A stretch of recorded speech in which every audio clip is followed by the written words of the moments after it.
alaikum. Mr. Moderator, our distinguished guests, brothers and sisters, our friends and our enemies.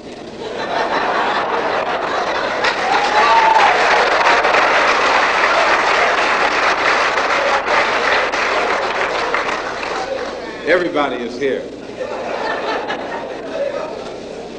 As many of you know, last March, when it was announced that I was no longer in the Black Muslim movement, it was pointed out that it was my intention to work among the 22 million non-Muslim Afro-Americans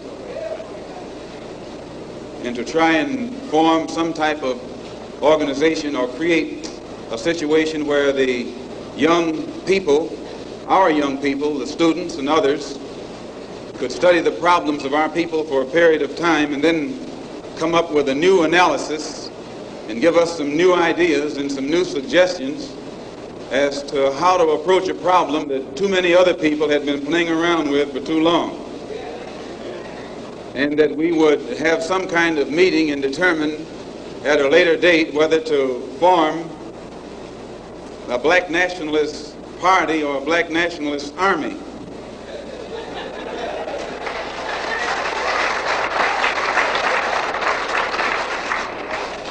There have been many of our people across the country from all walks of life who have taken it upon themselves to try and pool their ideas and to come up with some kind of solution to the problem that confronts all of our people.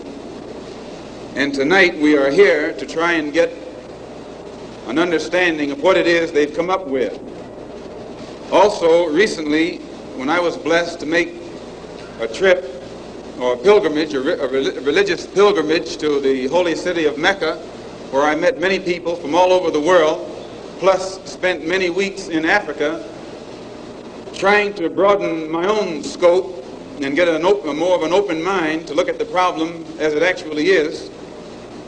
One of the things that I realized, and I realized this even before going over there, was that our African brothers have gained their independence faster than you and I here in America have.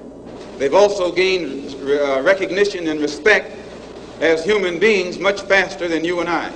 Just 10 years ago on the African continent, our people were colonized. They were suffering all forms of colonization, oppression, exploitation, degradation, humiliation, discrimination, and every other kind of Asian. And in a short time, they have gained more independence, more recognition, more respect as human beings than you and I have. And you and I live in a country which is supposed to be the citadel of education, freedom, justice, democracy, and all of those other pretty sounding words.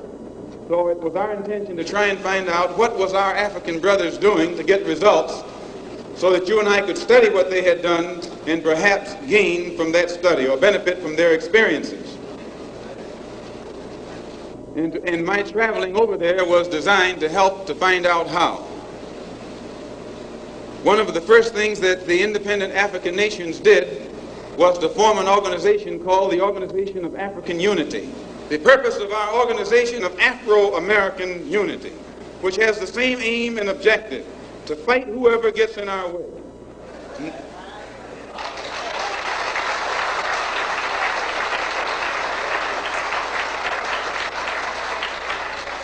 To bring about the complete independence of people of African descent here in the Western Hemisphere and first here in the United States, and bring about the freedom of these people by any means necessary.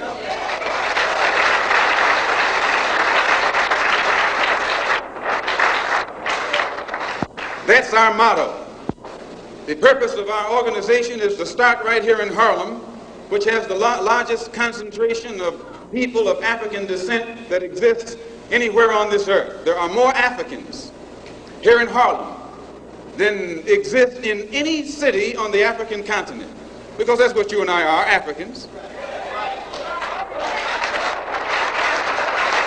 The Charter of the United Nations, the Universal Declaration of Human Rights, the Constitution of the United States, and the Bill of Rights are the principles in which we believe, and that these documents, if put into practice, represent the essence of mankind's hopes and good intentions, desirous that all Afro-American people and organizations should henceforth unite so that the welfare and well-being of our people will be assured. We are resolved to reinforce the common bond of purpose between our people by submerging all of our differences and establishing non-sectarian constructive programs for human rights. We hereby present this charter. Number one, the establishment. The Organization of Afro-American Unity shall include all people of African descent in the Western Hemisphere. In essence, what it is saying, instead of you and me running around here seeking allies in our struggle for freedom, in the Irish neighborhood or the Jewish neighborhood or the Italian neighborhood, we need to seek some allies among people who look something like we do. And once we get their allies, it's time out for you and me to stop running away from the wolf right into the arms of the fox, looking for some kind of help. That's a drag. Number two, self-defense.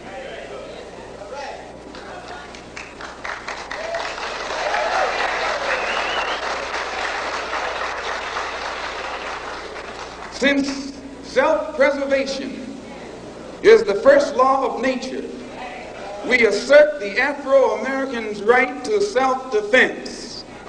The Constitution of the United States of America clearly affirms the right of every American citizen to bear arms. And as Americans, we will not give up a single right guaranteed under the Constitution. The history of unpunished violence against our people clearly indicates that we must be prepared to defend ourselves, or we will continue to be a defenseless people at the mercy of a ruthless and violent racist mob.